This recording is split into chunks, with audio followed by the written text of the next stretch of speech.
Hello, I'm Miley Blake. I've been a psychedelic facilitator, person, immersive experience designer, film producer, television producer, ever since I was 13. And my first psychedelic experience at 13 was LSD, and it's still my favorite psychedelic. My next favorite psychedelic is MDA, and why I love MDA is because it's kind of like LSD, and it's kind of like MDMA, where it makes your heart a little bit open, but not all the way to where like you're confessing your greatest secrets to some stranger while a speaker is, oh, that's just my life. Anyway, like that you're not confessing some secrets, and it's a lot more like fun and psychedelic and less, worky, I guess, as a psychedelic. What do I hope to do here today? I hope to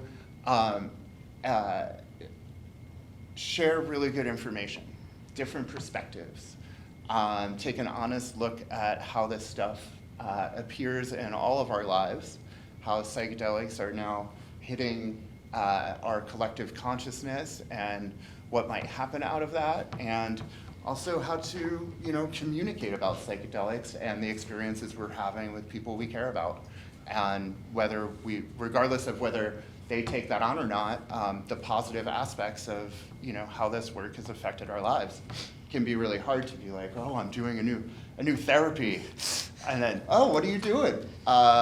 Acid. Really? That can be really hard to talk about with people. So we're here to talk about how that worked for us. And my invitation is, just come ask me if you'd like to know about my offerings. I have lots of them. So, yeah, I'm gonna. Oh, I did it! Yay me! And thank you so much for being here. I'm like totally enamored by our turnout, and thank you for your curiosity. You ready to show me? Sure. We're just gonna go down the line. Oh yeah. Do you mind repeating the questions? Oh yeah. Who you are? What you hope to do here? What's your favorite psychedelic? And what your invitations or offerings are for people. You ready? Hi everyone, I'm Tony Bush. It's nice to meet you. I am the owner of the Shroom Room Chicago, where we focus on educating folks on the health benefits of functional mushrooms and the harm reduction for psychedelic mushrooms. We also host events in and around the city to further cultivate that understanding around shrooms. Let's see here. I'm also an artist and an artist and a poet as well, and event producer, so I get around the city a bit.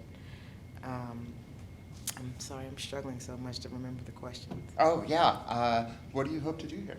What do I hope to do here? Essentially kind of like just inspire folks to reclaim their ancestral knowledge around psychedelics. And when I say that, I was just having a conversation right here with her about this. Someone asked me what my favorite holiday was, and initially I was like, oh, I haven't really thought about this in a while. 4th of July used to be, because I used to really love fireworks, but that's when I was young. And now I say Indigenous Peoples Day, because we're all indigenous to somewhere. And I like to think of mushrooms, at least in the same way. That's more so my area of study. Other folks, you'll hear about other things, but that's what I usually focus on is shrooms. But yeah, thank you. Got a little bit more time. Oh, wow. So what's your favorite psychedelic? My favorite psychedelic Is is it mushroom? shrooms. Yeah. I gotta go with shrooms. I feel that you were just talking about the mycelia, but I feel like as much as they are like all themselves and individual, but like I think they kind of remind us that we all are together. We're all connected and working together, or should be working together, and how much more beneficial we can be, not just for ourselves, but in the environment, our environment, when we work together. So, yeah. You did it. Thank you. Thank you. Now I have to do it for 2 minutes. Uh-huh. Oh my God. You can feel free to ask me to review the questions. Okay, with you. that's fair. So who you are, what you hope to do here today. All right. What's your favorite psychedelic, and invitations or offerings for people.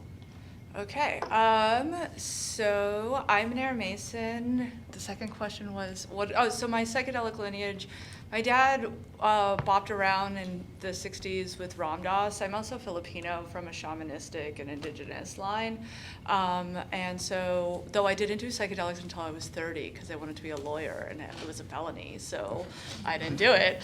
But I was trip sitting at 13. So my sister was the acid dealer of the school and she was like, what's a cool movie to watch? And I was like, well, The Wall, but she didn't tell me they were doing acid.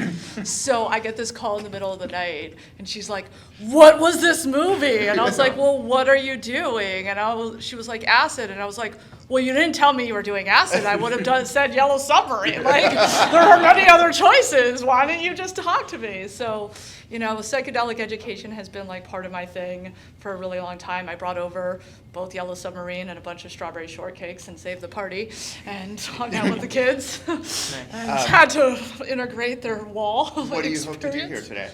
Let's see. So, my domains of interest, I really like small pods and groups of people and like helping folks do like their own private group explorations. I don't take a therapy lens. I'm like all about like psychedelic exceptionalism. Like I want us to like come to me when you're already healed. Like I am not the person to see for therapeutic reasons. So, and I also really like to play with it. So I'm a contemplative designer, and so I like to spend a lot of time doing contemplative practice with psychedelics and stacking those two things, and then stacking that with intimacy and pleasure activism kind of practices. So that's kind of like my world. So I really like small things. We've designed lots and lots of big containers, and I'm over it. So. What's your favorite psychedelic, real quick? LSD. What do you have any offerings to offer to people right now? I mean, you could just talk to me. Great. You did it. Yay. Thank you. Thank you, Manera. Jeannie, you ready? Yeah. All right. Do you need the questions? I'll let you know. Okay, great. I'm Jeannie. Pronouns are she, her. I'm currently finishing up my 4th year as a doctoral student at other universities studying clinical psychology and specializing in trauma and substance use. So, I'm training as a therapist right now and finishing up with my therapy practicum, and we'll be doing my advanced practicum at Sauna Healing Collective, not too far from here, doing ketamine therapy and psychedelic integration therapy. I'm also a student leader and board member with Students for a Sensible Drug Policy, fighting to end the war on drugs, decriminalize drugs, engage in drug education, harm reduction, and I'm also a volunteer with Fireside Project doing psychedelic peer support. So what am I here to offer? I guess just like my perspective as a student and young person developing my professional identity as someone in the psychedelic space, and someone who, as a young person has really grown up in an environment that has allowed me to develop my professional identity as someone, in the psychedelic field, right? With a lot of people still feel that this is very stigmatized, or they don't want to talk about it. They want their professional and personal lives to be separate. And so, that's something that I'm very much focused on, as well as drug education, harm reduction, safer use. How can we go about navigating substances in a way that's going to reduce risk, right? And my favorite psychedelic, probably acid.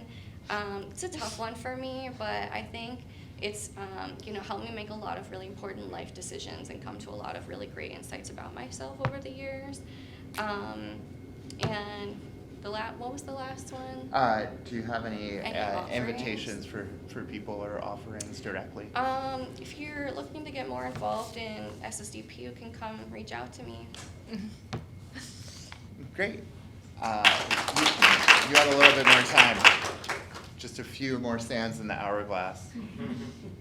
I got nothing. Oh, you're just staring at me in the eyeballs. That's enough. That's enough. We could just have deep eye contact in front of everyone.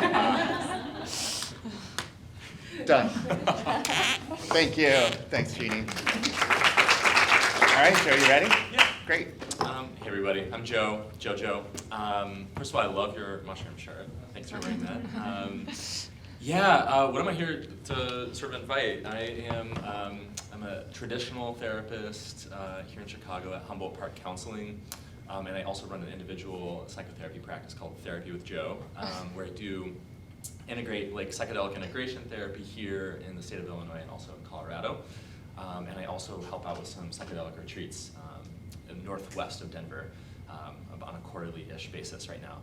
I was really excited to be on this panel, just to sort of talk about, I have a lot of feelings about psychedelics, mostly critical of the psychedelic space, and so I think that's the thing I want to offer in this space today too, is kind of speaking against the pharmaceuticalization and medicalization of psychedelic medicine. And I feel very passionate about the space, and I think very critical also of sort of the psychotherapy world in general too. And so where can we bring in more like sort of liberationary practices? How do we actually break out of almost the mental colonization that happens right in Western psychotherapy, and what's the role of psychedelics? And so I identify very much as like a reluctant psychotherapist in a lot of different ways. I think, again, lots of anger at the field right now. But what helps me deal with the anger is MDA. I love MDA. Dancing is like a deep sort of therapeutic practice for me.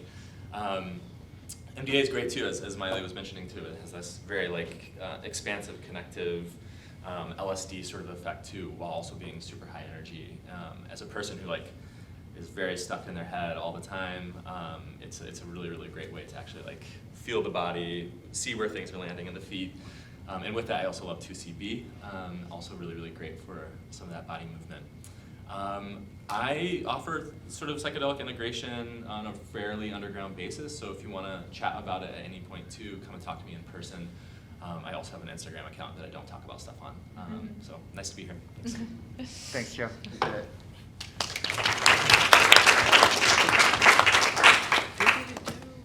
So now we're going to get into the meat of this. And I have 3 questions here, and the structure is going to work. We'll, as a panel, talk for a little bit, and I'll leave a little bit of time open after each question in case anybody has any burning questions they want to ask. And then we'll move on to the next question, and then there'll be a little bit of time at the end for more Q&A with all of us, just to give everybody perspective. You're not going to need to remember your question for 45 minutes.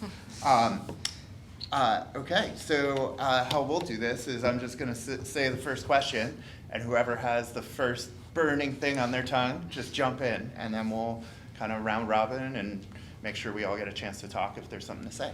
What was your first impactful psychedelic experience, and who did you tell about it? I can go. So I guess for me, it's important to kind of understand the context of like, I was adopted, and so I grew up in an adoptive family where I was told if you do XYZ thing, you're gonna end up just like your biological mom. And so she struggled with addiction throughout my life, and so drugs were something that were really like off the table for me, and I was really afraid of, because I was afraid of becoming addicted or becoming just like her. And so I started dating someone in 2019 who really challenged a lot of those perspectives, and you know, he invited me to a music festival with him, and he was like, I want you to see like what it's actually like for people to use psychedelics. And so I went to Summer Camp Music Festival for the first time in 2019, and was just kind of like observed and witnessed. I was still very new and dabbling with cannabis, and so I like had a couple edibles, but that was really it the whole weekend. But I watched people use psychedelics, and that really opened my mind to feel safe enough to try them myself at Electric Forest Music Festival 2 weeks after that. And I ended up taking LSD the first night of the festival to see my favorite artist, Odessa.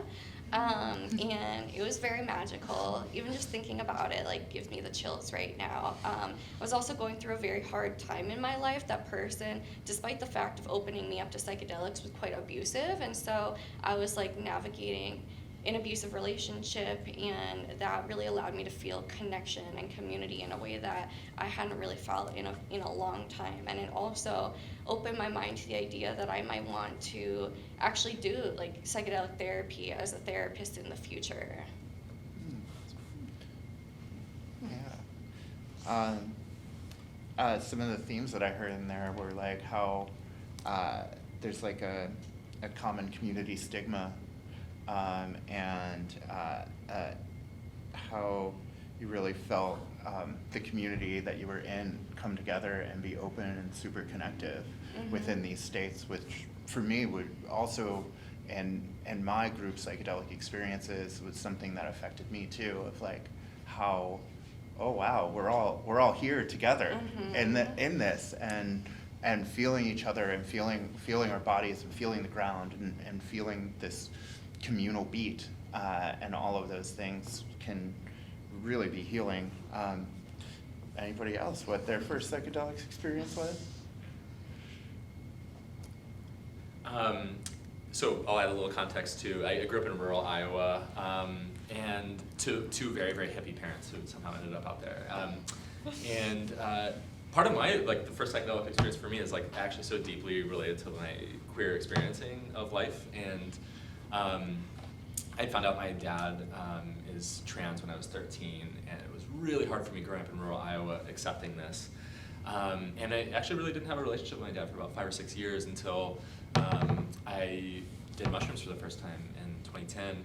And I call it like my first experience being gender fucked. Like I was just like, holy fuck, like what is gender? And I always remember my dad telling me about experiences they had when they were my age, and breaking through space and time, and just flying above the cornfields in Iowa. And it was amazing. I was actually transported out and was able to find them in the sky. And we were there together in our genderless forms. And it was this incredibly healing experience for me.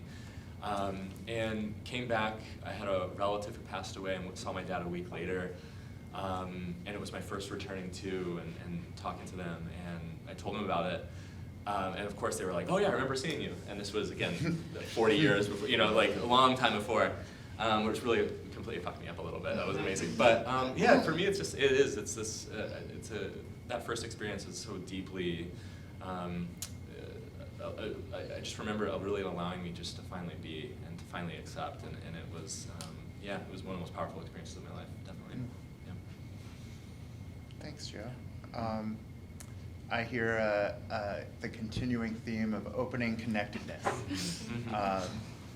Anyone else want to share their first psychedelic experience and first impactful one, and who they told about it? Well, can I share the kids? Well, I'd like you to talk about yourself first. Okay, fair. Let's see. My first one, I did it because I waited until I was 30, so I just essentially was at a bougie mansion party, right, and took psychedelics. And it was awesome because I had so much contemplative practice beforehand, and I had 3 children before that. And what I realized after I took 5-MeO DMT way later was I probably had psychedelic experiences in the childbirth experience, right? Because that was pretty, I was like, because I did it with no drugs. But yeah, it was kind of fun to do it in that party because I knew everyone at the party, and I just got to see everyone's inner child or inner divinity. And so it was this weird party. The cops got called, and I had to talk to the cops while I was on high the first time, and that was kind of fun. And they were like, wait, you could talk, you're like a cop whisperer? And I was like, they had crashed the gate to this bougie country club. I had to talk to the cops about it. I was like, this is my house, I don't know what to tell you guys, but. And I think now we could relate the story of your kids and how you've been honest with them about your psychedelics because you told them about it. Yeah, so, because my dad told me about his psychedelic experiences as a child growing up. So I was pretty honest with my kids, and I actually curated my daughter's first cannabis experience because I was telling these guys earlier, but when I didn't know that I could go nonverbal on cannabis and that I would be pretty suggestible. And so I wanted them to know that experience without just being thrown into a party as a 15-year-old. And so they curated a slumber party themselves. We talked through how they wanted to do set and setting for their friends, and then we designed a party for their friends. And then their first experience before they had their friend party was at Disneyland, and we did psychedelics or cannabis at Disneyland, and they had a fun experience, but they were wanted off of it immediately. They were like, this is overstimulating, and I was like, yeah, that's what I was trying. Because no one you could say that people will talk about the paranoia, but unless you know that's really going to happen, it's hard to know, right? Mm-hmm. So I wanted to give them that experience so they wouldn't be freaked out when it happened later. So yeah, that's really smart. And Again, I hear the theme of open and honest communication. Tony, you have, what is your first impactful psychedelic experience, and who did you tell about it? I wanted to listen to everyone else on the panel first because I wanted to. I'm not sure that. Okay, so you guys were fairly young, and I mean, what am I trying to say? I think access is an issue. Mm-hmm. I think also race definitely plays a part because having access sometimes require these other things, but also it's the ages. You guys are so young and like still developing and everything, and I think that's really cool. I'm not shitting on it. Or excuse me, sorry. I'm not putting it down. I just mean, wow, very different experiences. My first impactful psychedelic experience was maybe about 5 years ago, roughly. I was early 30s, and I was doing my own research, actually, to what I currently do today. And I just remember having, I think at that time, maybe about 4 different strains of shrooms. And I just wanted to learn, genuinely speaking. So there was one afternoon, I was also newly poly, and it was... It's a lot happening, you know. And then, and I'd broken up with someone that I enjoyed being with. Like, she could laugh your boxers off, but she was really, really funny. And I was really sad about it, and I remember trying about a gram of Ghost. Ghost is a mushroom strain that is very introspective. It's not a matter of if, it's a matter of when you're going to cry. Mm-hmm. And it is a deep, not wail, but you are going to weep kind of cry. But it's really cleansing, and so I really enjoyed that. I'm a poet, so during that time, I wrote maybe 2 or 3 pieces, and 2 of them have become like 2 more of my more popular pieces. I think what the experience did for me, or what that specific strain did for me, was kind of break down the barrier of how we house our feelings, like how we box them, right, and we stack them like bricks to form the walls, right, and it makes it more difficult for us to have conversation and to connect. But I feel like in that moment, I was having a time of just kind of like, it's like you're looking in the mirror talking to yourself, but instead of like being like, okay, yes, I'm looking at you and thinking these specific thoughts, it's kind of like, oh, let me stop and look at the whole person. What all is happening for me right now and these feelings. And that's kind of that was the feeling I had then. Just really helped me articulate my feelings effectively. Real quick, did you tell anybody about it? Yes, someone was actually coming to get some shrooms from me that day, and I'm going down. I remember going downstairs to give them what they had asked for, and they were like, "Are you okay?" I was like, "Yeah, yeah, man. I'm tripping a little bit right now. Like, it's all good. I'm doing research, I'm writing. It's fine." And they're like, all right, if you say so. But we later had further or deeper conversation about it, but yeah. That's pretty awesome. Miley, Thanks I for sharing realized that. I forgot to share if I had told anyone Oh, about yeah. my experience. Sorry. Oh, that's okay. No, yeah. So, and that's the thing, is that I don't think I initially really told anyone about my psychedelic experience, except for maybe my therapist. But I remember in the weeks coming home from Electric Forest feeling very sad and like depressed, as though like I had this knowledge and this insight that like I felt like other people didn't have, and I felt like other people didn't understand me, and I felt disconnected. And I think that's really why talking to someone and finding community is so deeply important in the integration process.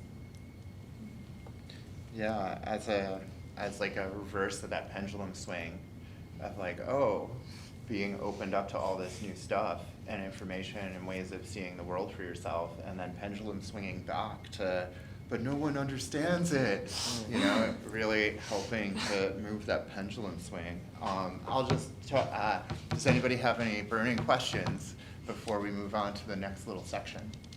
Anyone? Oh, Jasmine.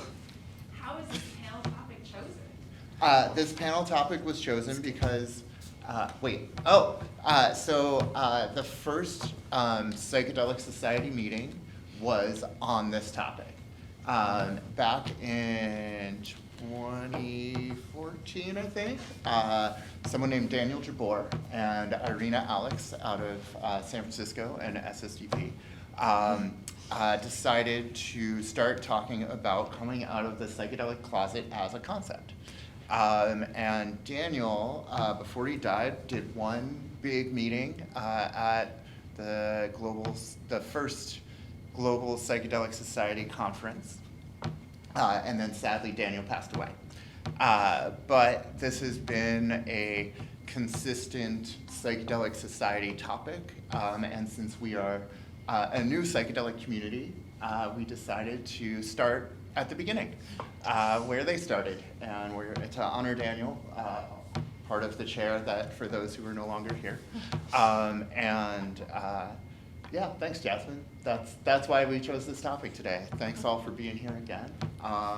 And does anyone else have a burning question? No? No? Great. Our next question, and I'd like to work a little bit of what some of those themes were into this.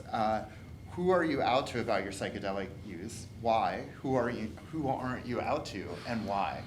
And I'd like us to all touch on the topic of like access and where we come from and the stigmas that each of us have faced around this, because I think that's an important perspective for all of us to share. And I'll share with mine.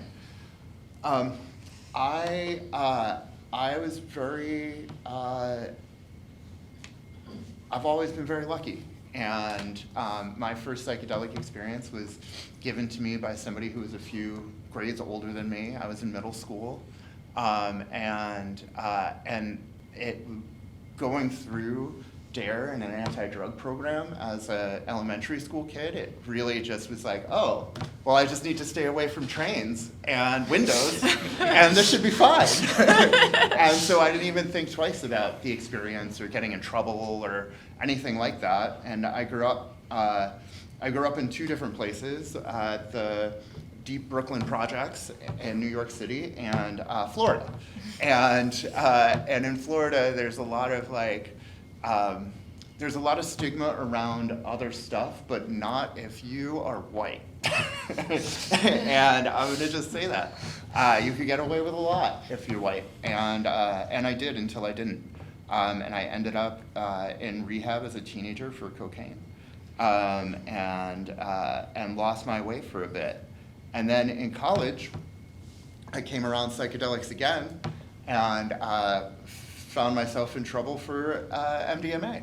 And I went to jail for 5 days. And again, because I'm white, it's not anywhere to be found on my record. And I am very open about that, and I'm very lucky, and I know that. I don't know how that happened, but I know that if I was just a little bit darker in skin color, I would not be sitting here today talking to you all. And that is something that I think about a lot. And why I feel, even as an out trans woman now, that it's important for me to honor the luck that I've had by creating these panels. And who am I out to about my psychedelic use? Everybody. Because I stand for, within myself, holding holding it honestly and authentically. I want people to know that it's not going to kill them, that it's impactful, that it can be really healing, that it's a great alternative to the medicalization of the psychiatric drugs that we have been forced upon us and given. And I don't know if all of us have been on them at one point in our lives, but I have. And I would choose a really heavy mushroom or LSD trip any day over feeling how I did on Paxil. And I'd rather deal with the waves of everything than how I felt on the psychiatric drugs. And I wonder, as the moderator, if these are all things that you all can touch on that I'm talking about, and I wonder like how, as we move into the future, with all of us here willing to have these conversations and listen, how that becomes easier for all of us. And even if, I was talking about this with my relating partner earlier, like even if they're not able to do the psychedelics, getting some of the energy and the impact of how I've been impacted by them through that communication and that energy transfer of relating is powerful stuff. And I think the more of us who help each other open, the more of us will be, and the better I think all of our human experience can be. And now that I sound like a super hippie, I'm gonna open this up to the panel because some of the things that I heard were community, access, and feeling connected, but only through a process. So who are you out about your psychedelic use? Why? Who are you not? And why? And some of those other things, if you could touch on them. Anybody got any burning tongue? Well, I'm like you. I'm out to everyone, but I don't sell to anyone. Yeah. Because I'm a brown woman with an Arab name, so I would like to not go to jail. But so I joke because I'm always like, white people hold my drugs. So that's what happens in my world. But yeah, I'm out to everyone. I'm out to my kids. Even my Filipino mom knows that I do psychedelics, and she's from the Philippines, and she was not excited about that situation, but she's also from a much more spiritual line that she ignored through her colonial Catholicism process, which I reject. So she's like, well, just talk to your grandmother about it. Fine. Like, so yeah, I'm out to everyone. Great. Yeah, for me, I would say that these days I'm out to pretty much everyone, but it wasn't originally the case. I think, like I mentioned, my family, my adoptive family, I think they were coming from a very good place, but in doing so, had a lot of judgment, or I felt a lot of judgment from them in a lot of decisions that I made. And so I originally, even when I started using weed, I didn't really tell them, and obviously they just smelled it, right? And so they were like, okay, this is fine, just don't smoke in our house, and be smart, don't be stupid. And I was like, cool, got that. But the psychedelics seemed different for me, and so I did end up talking to them about how I wanted to research and go into psychedelic therapy as a profession, and they were like, oh, cool, is this something you would ever want to do? And I was like, yeah, this is something I would want to do, but I didn't tell them that I had already done it. But I really fed them a lot of research and information, and now it's to the point where my dad, he on his own found Michael Pollan's interview and reached out to me about his interview, and I was like, oh, okay. So after so many years of prepping and feeding my parents this information about psychedelics can be beneficial, they can be used in therapy, they're effective with depression and PTSD and whatnot, that was really, I think, important information for them to know. And I think my mom has always had a hunch that I was using psychedelics this whole time. And I've kind of mentioned things here and there to her, oh yeah, going back to pharmaceutical medications, I was using an SSRI for a while, and I actually used I microdosed psilocybin to help wean off of my SSRI. So I told her about that, and she seemed unbothered by that. So I was like, cool. And I never really talked to my dad about any of this because he was born in 1951 and was really, I would say, sheltered as a kid, and everything for him growing up was something to be cautious of or fearful of. And so I was really concerned that he would see psychedelics as something of a threat or something to be scared of and something to be concerned about on behalf of me. And so recently, maybe in the last like month or a month and a half, he called me and he was like, I've been watching this documentary on the Grateful Dead, and they're telling about all this interesting history about LSD.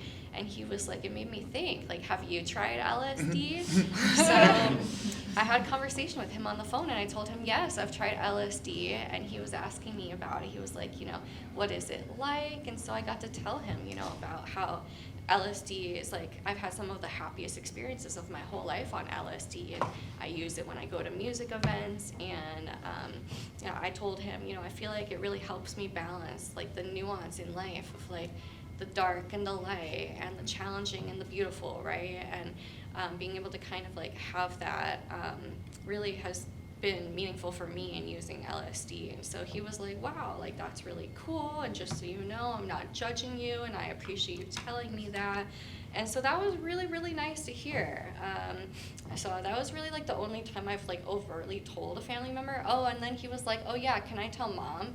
And I was like, I'm pretty sure that she already knows, but I was like, yeah, you can tell mom. And he told me that he had a conversation with my mom before we got on the phone, and he was asking my mom, like, do you think that she's tried these things? And she just rolled her eyes at him. So yeah, like clearly mom knows, right? Mom always knows.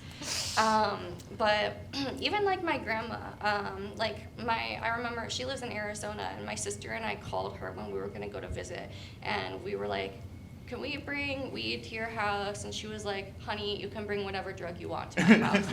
And so, I think like taking the risk of like having these conversations has really been beneficial for me. And again, coming of a place of, I am a white woman, a white cis woman. And so I think that, and the adoptive family that I'm a part of are also white. And I think that definitely has an impact on like how I come across to people. And the same in like professional environments. There has not been any environment that I have like just hidden like that side of me in. Like in the professional world, I'm very intentional with disclosing that this is like my area of interest in therapy, and I am very surprised to have really gotten only positive feedback. I've only really had a couple like professionals in the field be skeptical and be like, well, there's not enough research. Well, it's preliminary. And it's like, well, we've been doing this research for like 3 or 4 decades. I don't think it's preliminary, but okay.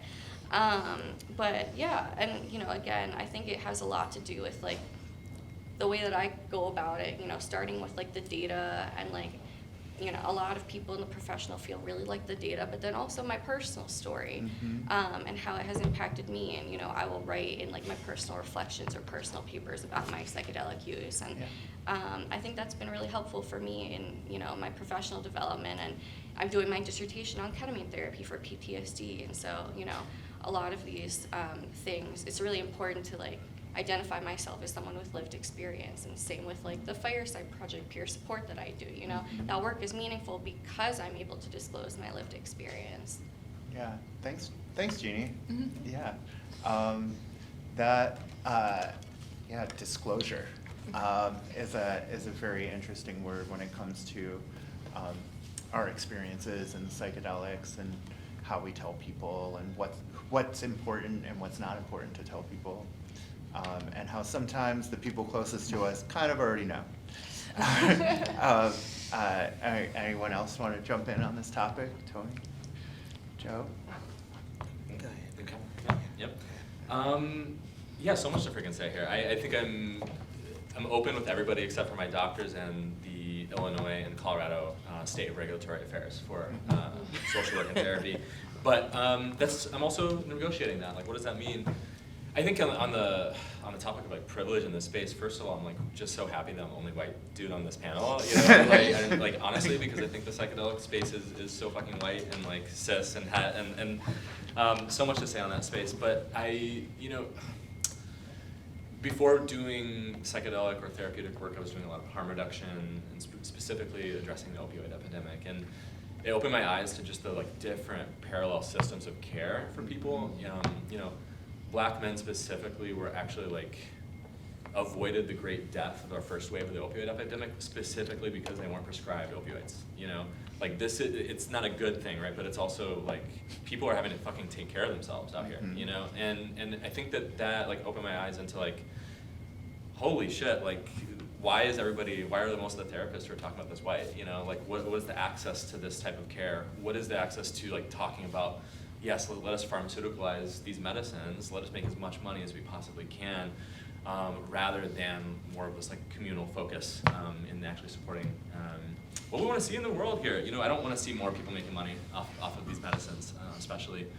I remember having a conversation too with a friend when I was in social work school, and he's half Nigerian, and I was like, oh yeah, I'm gonna become a psychedelic therapist one day, and I just remember him saying like, yeah, it's really lucky you get to do that. Yeah. You know, and I was like, yeah, you know, and so I think it's a constant reminder again of this space, but it's also such a constant challenge. You know, again, like how do we actually address the systemic inequality we've seen again in all of our systems of care, and like, is this an opportunity for us again to liberate ourselves from the system? I don't know. I don't want to be like too exceptionalist about it, but it opens up a lot of really needed conversations for sure. Yeah. I like that you covered the angle of being an official person, and still having to navigate this know that you have the training to handle this need out there, but still that stigma around it in the governing bodies, which can be, you know, people who give you a license, or our families, or the church, or anybody that says, hey, you can't do that combined with this. And that's thanks for bringing that to the table, because it's one of the things that I think is important to think about is why we're told not to, and why access is taken away, and then where that breakdown in communication of like how we tell people and why we tell people and who do we tell because of all those things. So, Tony. I'll start with who I don't tell. Yeah. That would be the pigs. Yeah. Yeah. The pigs and the people who make it their personality to be in opposition. Ooh. Okay. Sure, whatever. And then as far as like who I do tell, this is a lot, I guess. Everyone. Yeah. I have a page dedicated to the work, so everyone. And then further though, I'll say my mom, when I first started to learn more about psychedelics for my own study, outside of academic study is what I mean, outside of academic study. When I started to like learn more about them myself, I spoke to my mom about it specifically. I remember doing this intentionally because my mother comes from the generation that was devastated by the crack epidemic. And so the treatment of Black and brown people trying to experiment or experimenting during that time was a direct backlash, right, for a multitude of reasons. One of them being like the free lunch program that the Black Panthers had, right? The government didn't like that. What can I say? Was gonna say marching, having political or financial gain, any of these things. I mean, they had just stopped bombing Black neighborhoods in 1985, the same year my sister was born. Like, so when I think about access, when I think about why this work is important, I can directly link it back to this. When I'll use, I'm using the term Latinx, but I hope we all understand what I mean.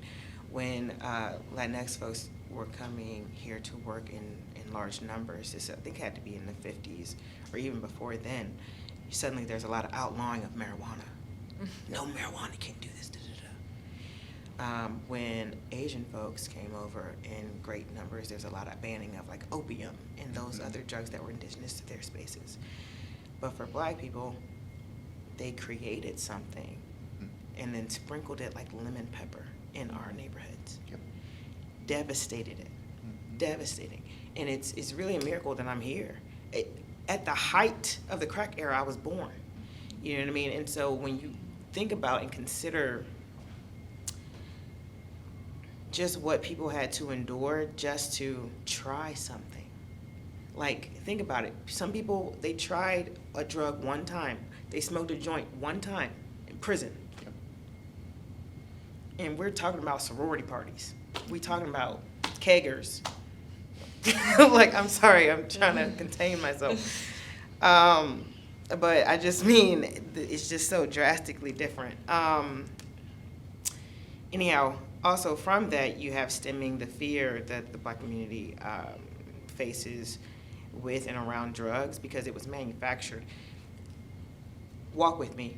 We're all indigenous to somewhere, right? There are drugs indigenous to every part of the world, right? We all, in recorded history, there are documents showing where different drugs come from and all this, right? Which means that we had participated in them as different societies at different points in time, right? Mm-hmm. So it was not new knowledge to any of us. It was just that if you have knowledge and you have multiple people all together and then those people are taken, mm-hmm. their knowledge is gone with them. It dies with whoever died, right? It's no longer passed down.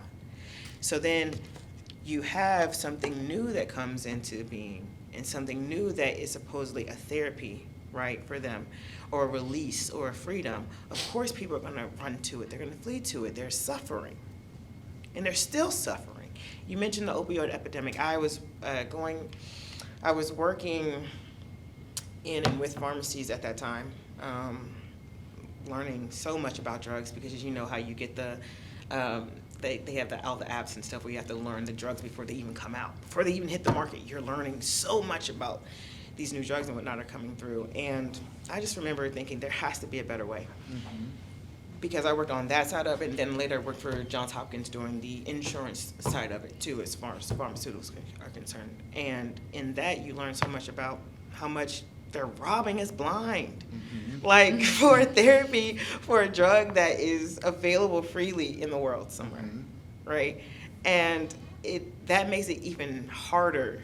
Like it makes it more of a fight for you in your mind because it's like this is, you know what I mean? Like this is madness. Yeah. It's madness, and it's hard to contain the energy I have around that, the rage that I can feel around those things because you know I'm someone, as I was saying, I was working in the pharmacy and I remember even something as little as insulin. Through the roof numbers, and I remember having to tell people like, oh, I'm sorry, we won't be able to get you that extra vial. Like, you know what I mean? And it's really heartbreaking, you work through that. But then on the other side, because we were also talking about opioids and these things, I remember being in pharmacies working in them and seeing Black patients come up and not being able to really give them an answer. As a Black woman, I'm sorry, we aren't able to give you this drug. They said that the date was smeared on your prescription. The pharmacist said it's not currently in stock, even though I was the inventory specialist. I know how many pills we have, you know? And so it's a lot of, I'm doing the best I can. Anyhow. Yeah, thank you. That's why, you know, I wanted a panel of all of us so that these perspectives could be talked about. It is really hard. It is really, you know, like when we really put all the pieces together, it's like an attack on all of us, but it's way more of an attack on some of us. And it's super destabilizing. Absolutely. Also, because I just wanted to hit back on the war on drugs. I think you had mentioned war on drugs as well. Mm-hmm. Because, you know, everyone says that, well, war on drugs, but it's a war on people's lives. Mm-hmm. Like, I'm thinking about, because if we're just thinking about the 80s, like, this is GRID, right? Or, excuse me, for those of you who aren't familiar, GRID is AIDS. They used to call it that back in the day. Mm-hmm. And we're dealing with that. We're dealing with this bombing that I was talking about in 1985. We're about to deal with Desert Storm. We're dealing with so much. And then they're like, you know what? Let's sprinkle crack. Yeah. Mm-hmm. We're coming off of, like, think about it. We're coming off of, like, 2 wars at that time. Yeah. Like, madness. It's absolute madness. But anyhow, back to being black with drugs. It's also just the being jailed at disproportionate rates, the stigma of being associated with drug-induced poorness, being the offspring of someone carrying the dependency after developing the same dependency in utero. It's a cycle, and it's been damning and just devastating. And so when it's really difficult when I'm trying to have a conversation about things and folks are really just like, oh, well, why don't they just, I'm like, do you think if they could just, they wouldn't just, like, it's very frustrating. But yeah, that's who I tell about. Thanks for bringing that perspective. Yeah. It's important. Is it okay if I respond to that? Oh, please. Yeah? Yeah, so I really like what you said, like the war on drugs is a war on people, right? And so SSDP, our like slogan is the war on drugs is a war on us. And you know, thinking about like the Controlled Substances Act, right? This was made with no real like scientific evidence or any kind of research behind it. It was made to criminalize drugs and medications that were being used and accessed primarily by Black and brown communities. And even cannabis, like cannabis was criminalized to criminalize Black and brown people, point blank, period. And there are still over 1,000 people federally incarcerated for prison, the majority of them being Black. And the work that my org is doing is, you know, to deschedule cannabis completely, and to release people from prison. And, you know, here I am, a white person out here doing my thing, smoking weed, and yet people are still in prison for this. And it's the least that I can do with my privilege to support that. And we are also working on a bill.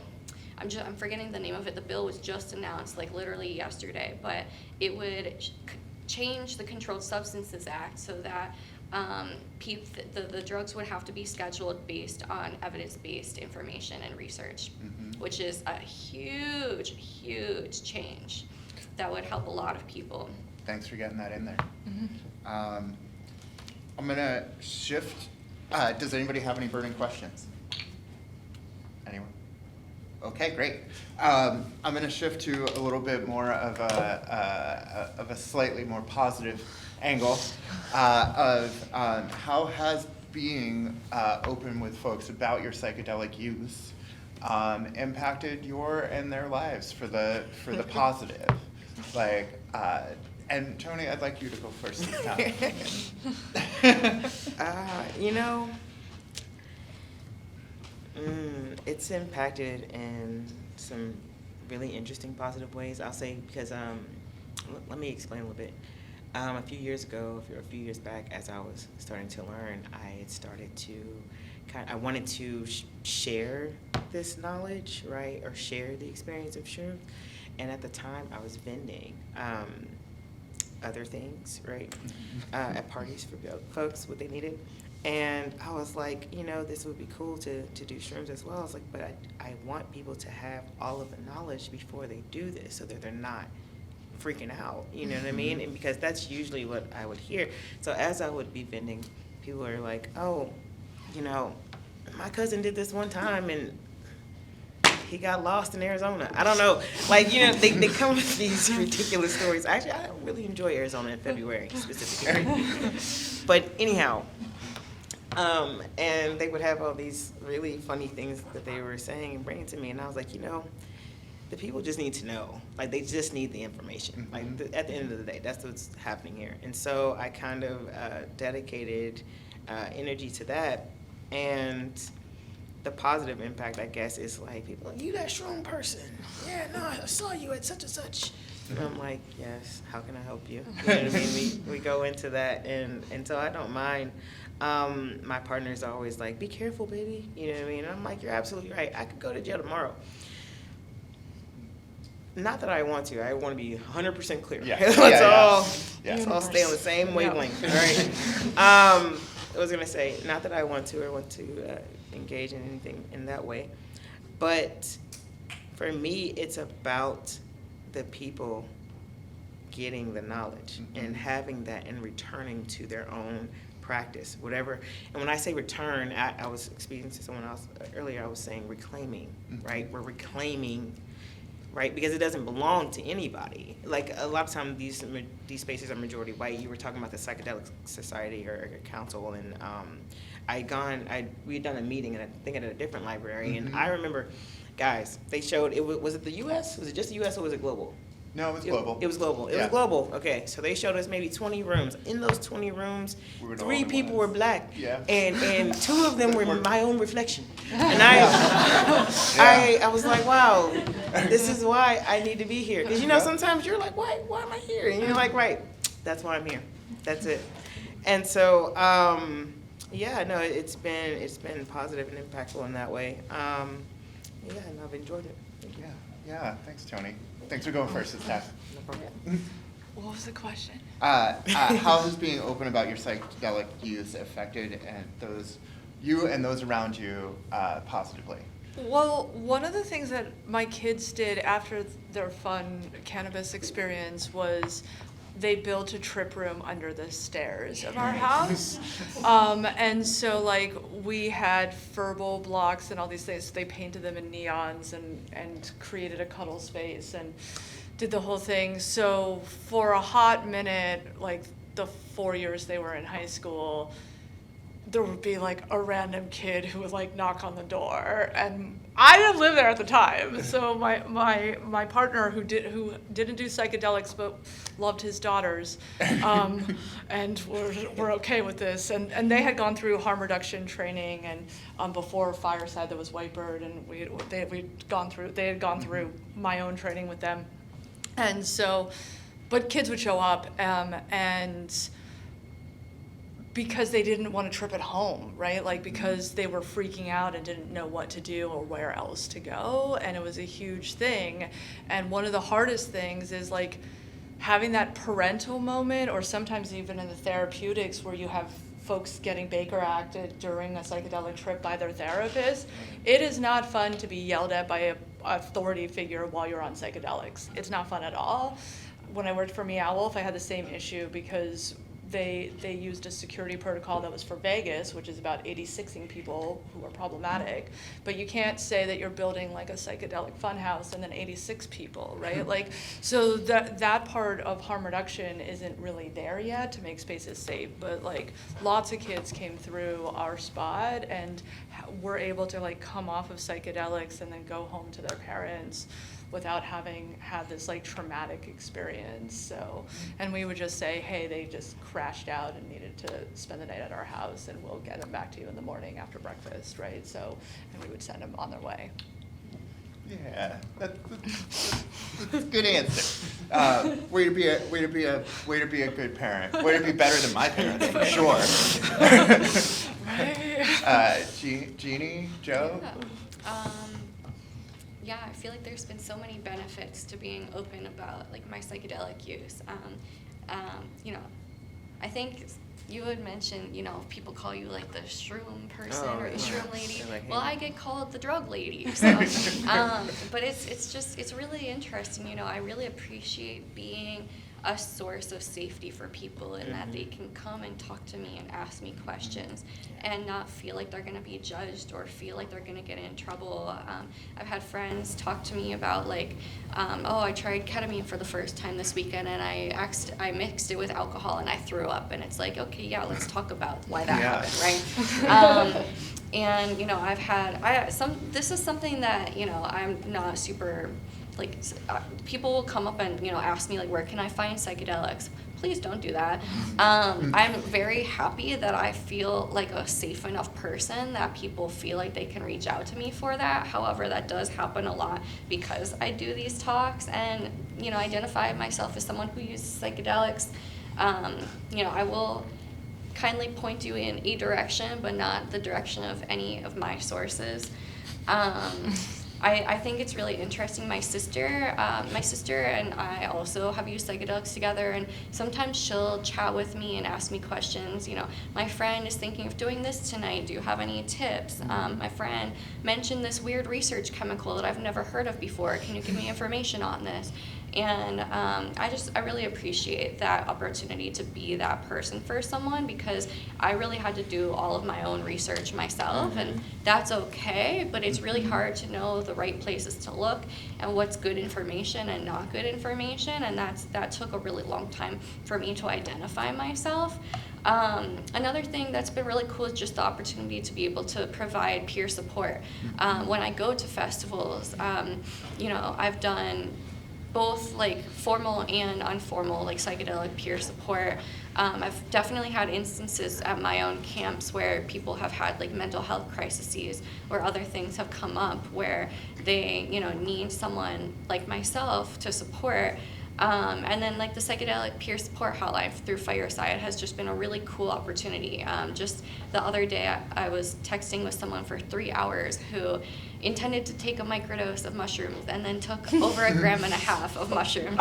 And so there's, to be able to support people in the education of understanding what is a microdose versus not, right? But then also just to bear witness to their experience and the journey, and to be able to sit with them through that is really, really meaningful work. And I really appreciate it. And I'm excited to get the opportunity to do that in the form of therapy in the fall as well. And to just, be that person that I didn't have for other people. Thanks, Jeannie. Joe? Throwing in like a quick last statement.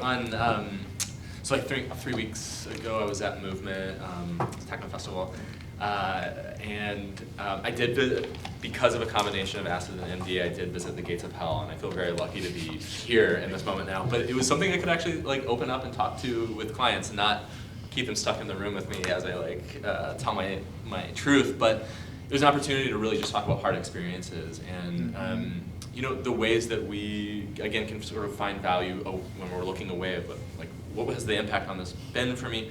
This isn't real trauma in the ways that you've experienced, but how do we integrate? And I think being open around past psychedelic use, past even harder substances, things like that. It really it creates a pretty magical bond, I think. There's the quote that we've all probably heard that the opposite of addiction isn't sobriety, but it's connection, right? So how do we find this connection? And you don't have to have necessarily done psychedelics or certain drugs, but for somebody to feel seen and wow, actually my therapist might be a little bit out there or too into altered states, I think it allows, again, a little bit more magic to happen in the therapeutic space. And so that's one group of people that I'm pretty open about psychedelic use with.